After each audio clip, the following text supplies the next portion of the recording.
रियासत तमिलनाडु के दारुल हुकूमत चेन्नई में मूसलाधार बारिश की पेशेगोई। लोग फ्लाईओवर पर अपनी गाड़ियों की हिफाजत के लिए कारों को फ्लाईओवर पर पार्क किया। महकमे मौसमियात IMD ने इंतबा की पेश नज़र चेन्नई में शदीद बारिश का इम्कान है।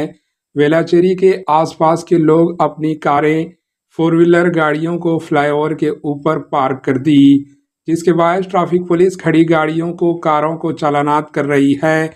वहां हाल ही में शदीद बारिश और सैलाब की वजह से कई कारें, फोर व्हीलर्स गाड़ियां, टू व्हीलर्स गाड़ियों को शदीद नुकसान पहुंचा था, जिसकी वजह से मोटरसाइकिल सवार अपनी कारों और गाड़ियों की हिफाजत के लिए फ्लाईओवर के ऊपर पार्क कर रहे हैं, जिसकी बिना पर ट्रैफिक पुलिस इन गाड़ियों के चालानात काट रहे हैं।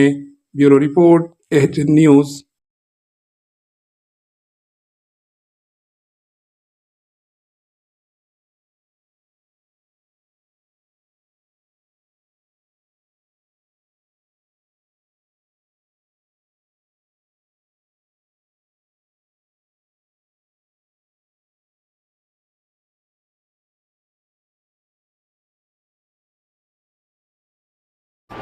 AH न्यूज़ को लाइक करें, शेयर करें और सब्सक्राइब करना ना भूलें।